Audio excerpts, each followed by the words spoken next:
E nesse disco, como eu queria essa coisa bem colaborativa, com muita gente, uma coisa menos introspectiva e uma outra, eu pensei que eu não queria escrever as letras sozinho, que eu queria escrever com alguém, com outros poetas e outros, para poder ter uma linguagem um pouco mais aberta, uma coisa menos pessoal e mais... Então, acabou que eu liguei para ele, essa coisa da amizade, né? E falei, olha, eu estou com umas músicas aqui. Ele falou, pô, vamos começar a se falar. A gente começou a se falar todo dia. Em uma semana, 10 dias, a gente tinha fechado todas as músicas. Foi muito divertido trabalhar com ele, de novo.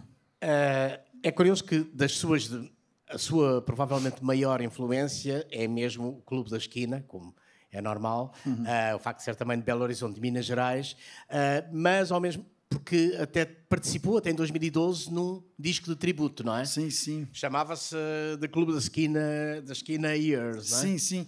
Na verdade, a primeira editora, a primeira gravadora que eu tive, que lançou o meu primeiro disco em 2006, é a gravadora de um dos membros do Clube da Esquina, que é o poeta letrista Ronaldo Bastos. Ronaldo Bastos, exatamente. Então, a gente tinha a sempre editora teve ali, Adubas, não é? Adubas, é isso. Então, a gente sempre teve próximo ali. Quando ele fez essa coletânea, esse disco é um disco que ele pega faz um apanhado dos anos 70 e pega coisas do Milton, do Loborges, do Beto Guedes, e ele me chamou para ser assim, na época, no disco, eu sou o único artista que fez uma releitura de uma canção antiga. Então, é uma gravação contemporânea de um disco que contempla e que as gravações antigas, vamos dizer assim. O mesmo aconteceu nesse ano, aliás, com um tributo ao Caetano Veloso, não é? Onde Sim. você gravou Alguém Cantando, que é uma das canções do Caetano. Caetano Bahia é outro universo, de qualquer das maneiras. Faz também parte das suas influências, o Caetano Veloso? Claro, eu acho que é uma grande influência de muitos da minha geração. E engraçado que quando eu fui chamado pela Universal Music do Brasil para gravar essa coletânea, eu falei, pô, gravar o Caetano é quase... não consigo, como é que eu vou gravar alguma coisa do Caetano? Tudo é tão muito bem, tudo tão bem gravado, tudo tão já assim, tudo já vira clássico, e eu escolhi essa música porque é a música que tem pouquíssima instrumentação e é uma capela que ele canta com a irmã dele, que se chama, acho que é Nilcinha, é a versão desse disco, acho que está no... Não lembro qual disco, é um disco de capa branca, talvez seja o Joia. E esse disco é um disco que não tem muito arranjo, não tem instrumentação, é um vocal só. Aí eu falei, agora eu consigo, talvez, contribuir de alguma forma melhor, e para mim vai ser um pouco mais fácil eu conseguir imaginar arranjos numa música que já estava gravada. É curioso, por falar de projetos coletivos, você participou também num projeto coletivo em Portugal, uma coisa chamada O Clube, bom, por acaso também com o Vado e com o Cícero, não é? Sim, sim. E depois com alguns portugueses, o Diego Hermés, o Fred Ferreira, o Alexandre Bernardo e o Bernardo Barata, não é? Certo. Como é que foi essa experiência aqui com esse grupo que lançou um disco? Acho que foi o único. Olha, foi a primeira vez que eu vim a Portugal e foi maravilhoso. A gente ficou uma semana no estúdio e pronto, pude conhecer ali aquelas figuras maravilhosas, o Diego, o Bernardo, e a coisa não deu muita continuidade, mas eu acho que já valeu esse encontro, e talvez, agora que eu estou pensando isso, talvez tenha sido a minha... Né, foi a introdução, né, foi como cheguei aqui pela primeira vez, né, mas vi pouquíssima coisa nessa época, nessa viagem. Eu fiquei uma semana no estúdio e mal pensava que depois de alguns anos estaria vindo para cá e ia ficar. Já agora, por falar de cá, além do fado, que foi o seu primeiro contacto, com uma casa de fados logo em frente, e também desta participação no clube, o que é que foi conhecendo daqui, em termos musicais, que lhe interessasse, digamos assim? Olha, a gente vinha ontem mesmo na viagem falando, o Fausto faleceu recentemente, né? E pronto, do disco tem o Fausto, o Zé Mário e o... Sérgio Godinho. Sérgio Godinho. O Camané me mostrou muita coisa da música portuguesa, né? Principalmente essa música feita na época da ditadura, dos anos 70. Então, assim... E os fados, claro, assim, muita coisa que eu ouvi. Mas, assim... O Camané me passou muita coisa na época. Por falar de fados, anteriormente Amália, a isso... Claro. Não, era isso que eu ia perguntar à Amália, porque a Amália, durante muito tempo, era provavelmente a voz bom, mais conhecida no Brasil, de Portugal, embora Sim. outros cantores fossem para lá, mas a Amália, além de ser conhecida no Brasil, é conhecida no mundo, não é? Mas havia um ecrã no Brasil, porque ela esteve no Canecão uma série de tempo, e foi várias vezes lá. Aliás, há um disco dela gravado no Canecão. Essa presença da Amália, esse conhecimento do fado via Amália, já estava na sua cabeça quando veio para cá? Para te falar a verdade, não. Assim, Não. eu lembro que chegou de fado lá em casa, minha mãe tinha vindo nos anos 90. Já mais tarde.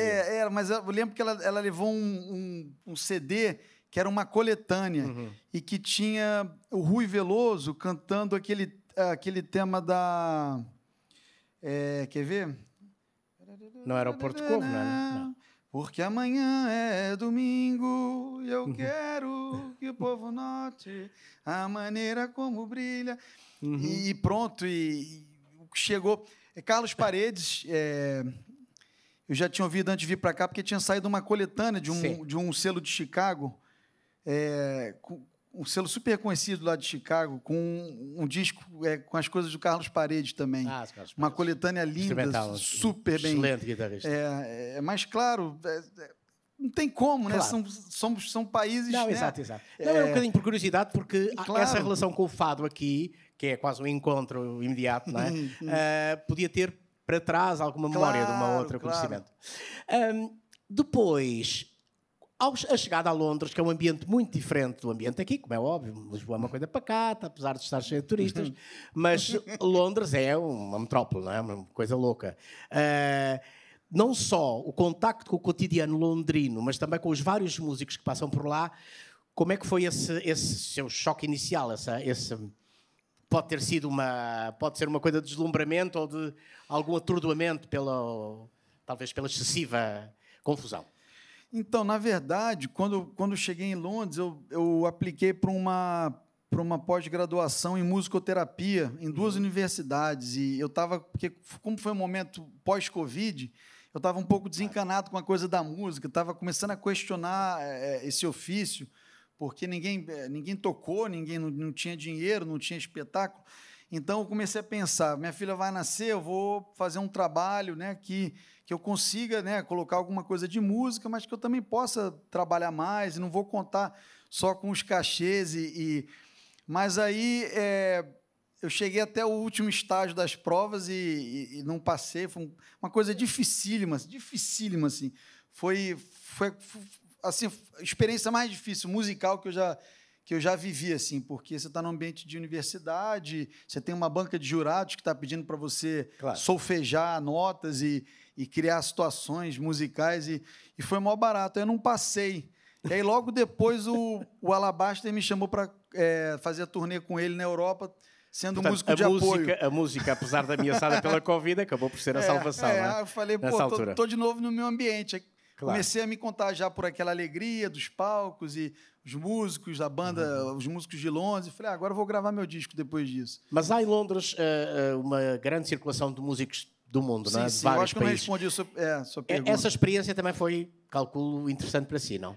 Claro, é uma cidade onde tem, assim, de segunda a segunda, muito show acontecendo em tudo que é lugar e todo tipo de música. Então, assim... Eu vi shows lá que realmente, assim... Mas que talvez eu poderia ver aqui também, eu não sei se... Mas que eu falo assim, pô, esse show... Não sei se mudou a minha vida, mas mudou um pouco a minha forma de perceber algumas coisas de música. Vi uns shows lá, assim, que eu fiquei pancado mesmo. Como, por exemplo, eu vi um show, uma banda de senhoras cantando música tradicional etíope, cantando uns coros lindos, uns tambores, mas também vi o Thurston Moore, do Sonic Youth, fazendo um show só de noise, né, na guitarra também, e, enfim. Mas são essas coisas, assim. E eu acho que mais que os músicos também são as experiências diárias de vida, do dia a dia. E há uma grande das diversidade, pessoas que estão, sim, das pessoas que estão passando pelas ruas, vendendo suas coisas, indo para o seu trabalho, falando línguas diferentes, e uma comida diferente. Eu acho que tudo isso vai engrossando esse caldo aí, né? Bom, este disco é todo cantado em português. Sim. Por falar de línguas diferentes, portanto, enquanto no outro você tinha coisas cantadas em inglês, e agora está em Londres e cantou todo em português, é engraçado. Mas que outra canção podemos ouvir daqui para ficar um pouco com uma ideia daquilo que este disco vai trazer em outubro? Então, vou tocar essa homenagem que eu fiz ao Rio de Janeiro, né? E que se chama... Que é também Rio. com o Vado, não é? Sim, Rio. sim, com o Vado. Que, aliás, é o tema mais curto, tem 2 minutos e 34. Essa é uma música mais dentro daquilo que... Daquilo que era o seu trabalho anterior, tal e qual. Muito bem. Vamos ouvir então Rio.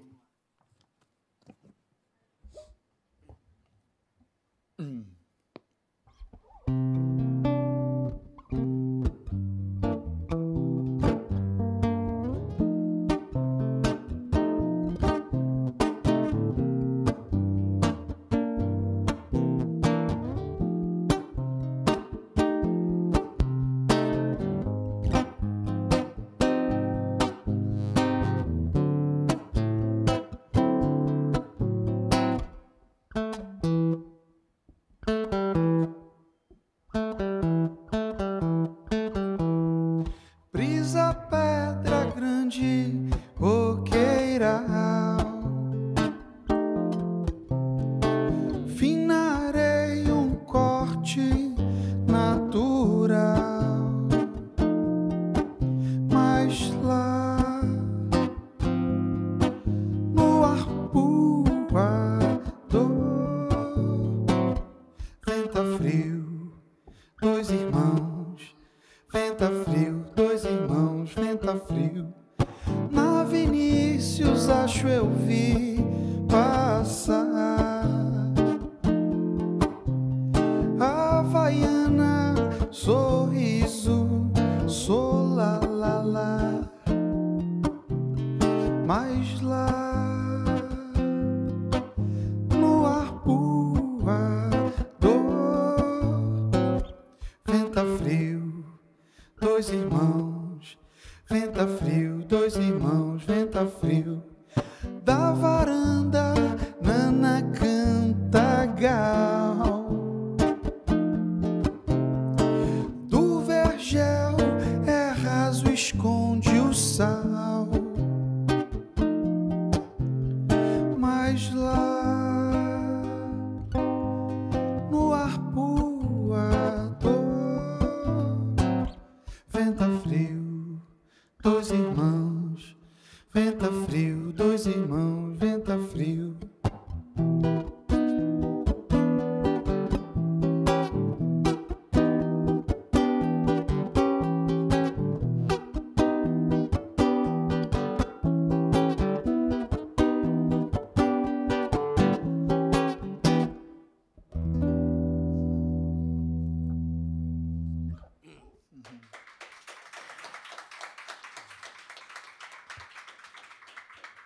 Bom, Marcelo, resolveu batizar este disco como Gira. Gira de girar, calculo, verdade? Isso.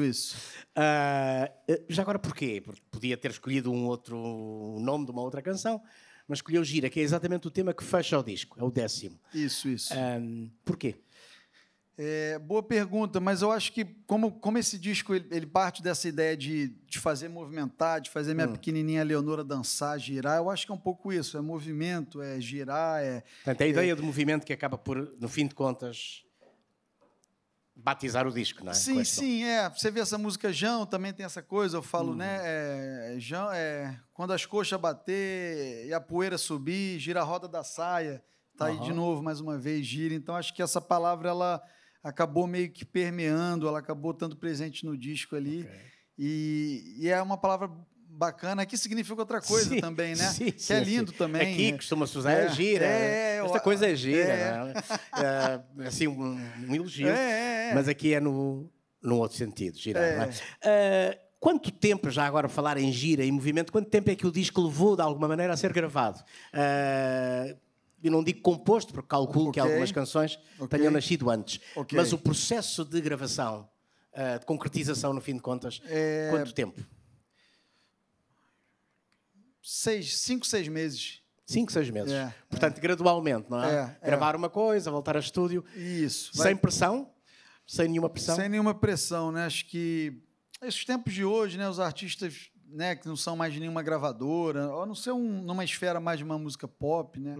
Que eu não sei, que aí já são aqueles que fazem música para as arenas e para os, né? Aí eu acho que talvez exista aí alguma coisa contratual e de apresentar os discos. Portanto, houve mais liberdade de alguma maneira. Comigo foi sempre muito... A única vez que eu tive alguma coisa mais fechada foi quando eu lancei o Voar, que eu tinha um contrato com a Universal Music Portugal, claro, que era entendido que eu tinha que fazer 3 discos, mas só fiz uma e a gente rescindiu um contrato. Então, eu não pude nem fazer segundo, não teve essa pressão. Claro. O disco parece que não vendeu muito e tal, e eu já queria também gravar outro disco e precisava esperar para justificar um orçamento, né, para se investir num novo disco e não justificou, claro, e pronto. Então, sempre muito livre, né?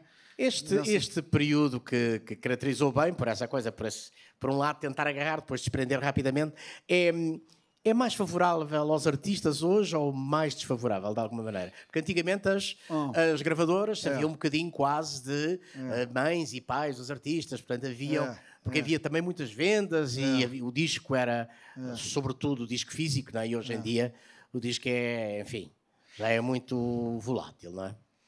É engraçado, eu acho que assim, eu não sei como é de outro jeito, porque eu não vivia assim, apesar de ter alguns amigos que trabalharam mais no mainstream, claro, que eu escuto as histórias, mas eu acho que, por um lado, quando se existe uma obrigação de um prazo, de um deadline, eu acho que tudo isso para o processo criativo é uma coisa que não, parece que não caminha junto, né? Ao mesmo tempo, é bom ter também algumas obrigações e alguns deadlines, então acho que para se apresentar alguma coisa, se apresentar um disco, mas assim, ao mesmo tempo, eu acho que estamos todos com muita liberdade para tudo, mas está todo mundo com muita dificuldade de sobreviver de música, né? É verdade. Então, ao mesmo tempo, você tem toda essa liberdade. Eu faço isso quando eu quiser, sim, mas e aí?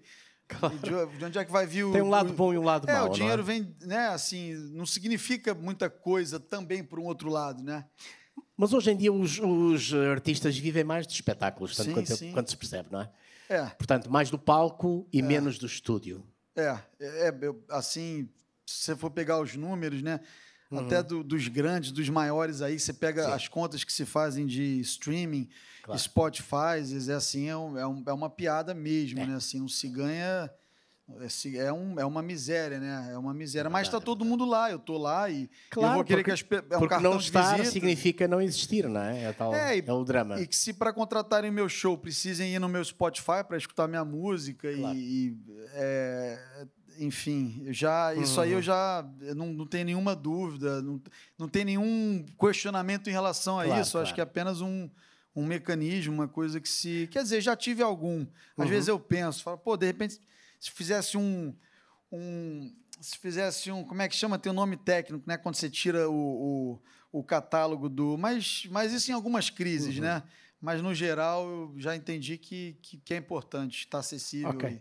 O seu disco vai sair em outubro. Qual é o estado de espírito que imagina que terá na altura do lançamento? Ou seja, vai lançá-lo em Londres, calculo, vai lançá-lo onde puder, noutros países.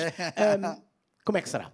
É bom lançar como puder, porque é isso também, né? A gente trabalha ali no dia a dia, mas também tem aí um fator que não é, né? Que não... Mas sim, eu tô com o pessoal, tem o João aqui em Portugal e tem um pessoal na Alemanha vendendo shows, na França. Espero que eu consiga ir nesses lugares, voltar aqui, fazer shows, fazer as entrevistas, e pronto, estou super animado, é um disco super divertido, foi gostoso todo o processo, o show ontem em Sines foi maravilhoso, e eu acho que é um disco, é um show que ele funciona muito, o show do disco, com a banda, né? Apesar sim, de claro. eu... Né? Claro, por isso você mesmo falou aí, apesar de eu adorar tocar voz e violão, evidente, também eu adoro tocar, então... Mas é diferente quem ouvir o disco, é óbvio. Vão ouvir em outubro. Bom, eu não sei se podemos ouvir mais uma canção antes de passar aqui a palavra à plateia, se alguém quiser fazer perguntas ou questionar. Qual é que iremos ouvir, Marcelo, antes para fechar isto? Vamos tocar Para. Ok. Vamos lá. Que é o tema que abre já agora, não é? É o primeiro.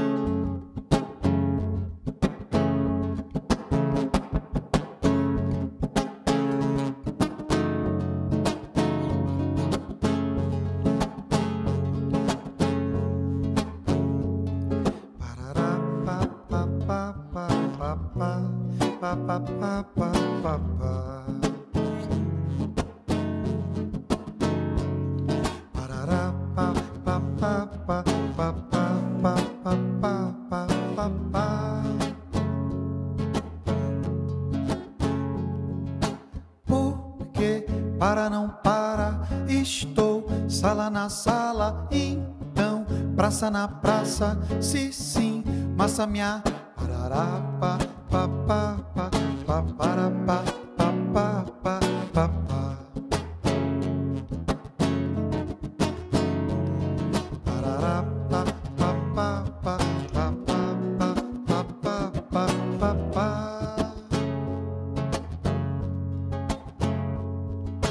Porque para não para, estou sala na sala, então praça na praça, se sim, massa minha massa. Porque para não para, estou sala na sala, então praça na praça, se sim, massa minha massa. Parará, pa pa pa pa pa pa pa pa pa pa pa.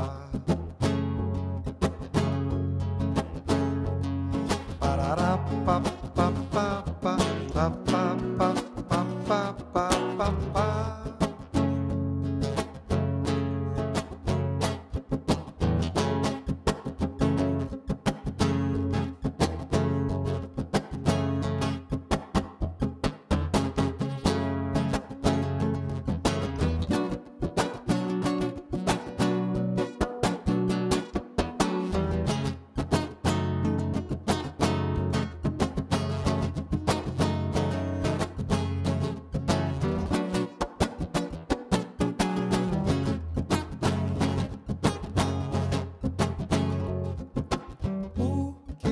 Para não para, estou sala na sala, então praça na praça, se sim, massa minha massa. Porque para não para, estou sala na sala, então praça na praça, se sim, massa minha massa. Parará, parará, parará, pa parará.